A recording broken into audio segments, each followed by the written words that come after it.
The extreme southern reaches of South America, a region globally renowned for its sweeping landscapes and booming ecotourism, are currently facing an unprecedented ecological and public health crisis.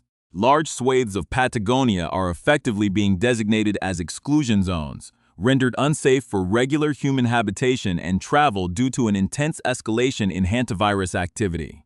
This developing situation has forced international health authorities and regional governments to reevaluate the safety of vast geographic areas, transforming a celebrated wilderness into a focal point of intense virological surveillance.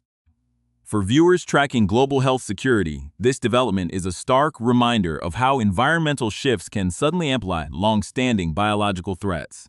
Hantaviruses are a family of viruses primarily carried by rodents, which shed the pathogen in their saliva, urine, and feces.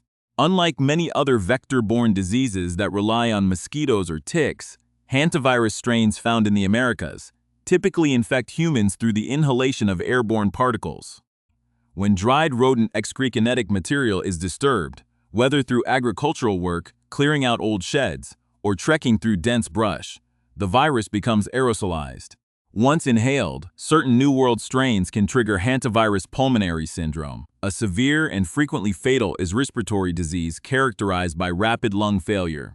The current crisis in Patagonia underscores a volatile convergence of wildlife biology, human encroachment, and climatic anomalies that have allowed the rodent reservoir populations to surge, pushing a rare pathogen into the forefront of international public health priorities. At the center of this expanding exclusion zone, regional public health agencies, specialized research laboratories, and local hospital networks are working under extreme pressure to map the outbreak and manage incoming clinical cases. Official statements from medical authorities indicate that local intensive care units have been forced to implement strict isolation protocols, adapting to the unique clinical progression of Hantavirus Pulmonary Syndrome, where patients can deteriorate from mild flu-like symptoms to acute respiratory distress within hours. Epidemiologists and laboratory technicians are prioritizing rapid diagnostic testing, utilizing polymerase chain reaction assays and serological tests to confirm infections amidst a surge of symptomatic presentations. A critical dimension of this crisis involves the investigation into transmission dynamics. While traditional public health consensus emphasizes that hantavirus almost exclusively from rodent to human, past documented anomalies in Patagonia involving the Andes orthohantavirus strain have shown a rare capability for limited human-to-human transmission, particularly within close family or healthcare clusters. This potential has significantly heightened the stakes for hospital infection control and contact tracing teams. Furthermore, shipping, trade, and regional logistics are facing severe disruptions. Transport corridors slicing through the designated exclusion zones are undergoing rigorous environmental assessments, and transport workers are being advised to avoid stopping in high-risk rural sectors. While official statements from agricultural and environmental ministries focus on monitoring the biological factors driving the rodent population boom, independent scientific observers emphasize that significant gaps in data remain. The exact boundaries of the high-risk zones continue to shift, leaving officials to constantly balance economic preservation against the verified biological risk documented within the rural communities. Managing an environmental hazard of this scale requires a combination of strict regional surveillance and clear, actionable public guidance. Health ministries across the affected South American nations have issued emergency directives, focusing heavily on environmental management and personal protection. Residents and remaining personnel within the peripheral zones are urged to mouse-proof homes and outbuildings, seal all food sources in airtight containers, and utilize negative pressure or wet mopping techniques with disinfectants rather than sweeping, which prevents the dangerous aerosolization of viral particles. For wild spaces and designated exclusion areas, park rangers and biosecurity teams are maintaining active rodent trapping lines to calculate population densities and viral prevalence, feeding this data back to central health databases. Despite these rigorous efforts, substantial limits of knowledge persist. Scientists cannot yet predict exactly when this cyclical wildlife surge will subside, nor are there widely available specific antiviral cures or vaccines for this particular strain, leaving treatment restricted to supportive care and mechanical ventilation. Public health officials emphasize that keeping the public informed without inducing panic remains paramount as the region navigates this ecological emergency. For ongoing updates on global public health reporting and breaking epidemiological news, consider subscribing to this channel. At the absolute center of this expanding exclusion zone, regional public health agencies, specialized research laboratories, and regional hospital networks are operating under immense operational pressure to map the outbreak and manage incoming clinical cases.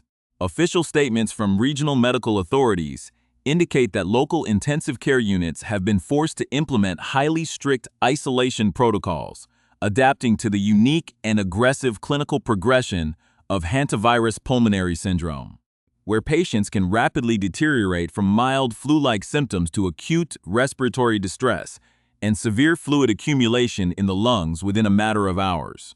Epidemiologists, field biologists, and laboratory technicians are prioritizing rapid diagnostic testing, utilizing polymerase chain reaction assays and advanced serological testing to confirm infections amidst a surge of symptomatic presentations across local clinics. A critical and highly scrutinized dimension of this crisis involves the investigation into the exact transmission dynamics within these designated sectors.